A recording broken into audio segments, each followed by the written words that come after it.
be running for another office?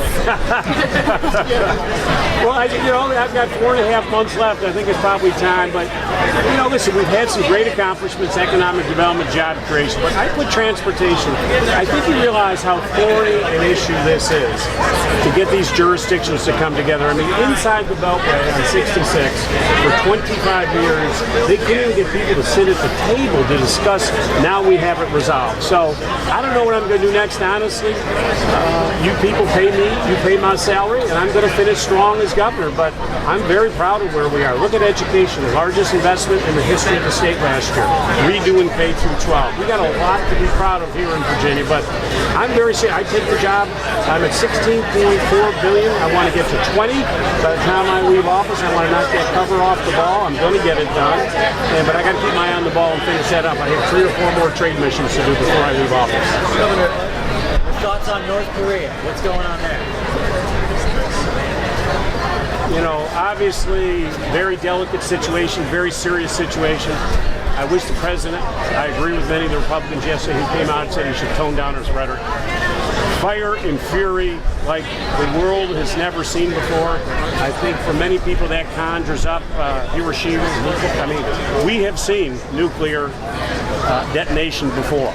And I just think he needs to be a lot more careful on what he says. Diplomacy is an art, and you want to get everybody to the table in a peaceful manner. And he is not helping. He is literally putting gas on the fire, and it's not helpful to where we need to be. This is a very serious situation. All right, thanks, guys. Thank you, guys. Congress on the North Korea situation right now? Do I think it's a distraction? Other investigations? I mean, listen, we've dealt with North Korea and their provocation for a long time. But as president, you got to deal with a lot of issues at the same time. I mean, the one thing I've said to the president, I said it to him personally. I've met with him a few times as chairman of the National Governors. I met with him at the commissioning of the Gerald R. Ford the other day. I've known the president for 20 years. I've been very blunt. Focus on what you said you would do when you ran for office. Jobs, economic development. You promised us, Mr. President, health care for all Americans. It would be cheaper and you would have better results. Unfortunately, in the first 200 days, we've seen none of that. We don't have an infrastructure plan today.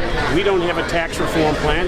And we have had a health care, as a governor of Virginia, I would have lost $1.4 billion over the next 7 years, and 20 to 30 million Americans would have lost health insurance. So, but I would say to the president again, we want to work with you. Do what you said you'd do. Knock off the tweets and get serious about tax reform, infrastructure, and help us figure out health care. It does need to be fixed. There's no question that we need to reform Obamacare to bring the cost down, but do it in a bipartisan way. That's all I'm asking.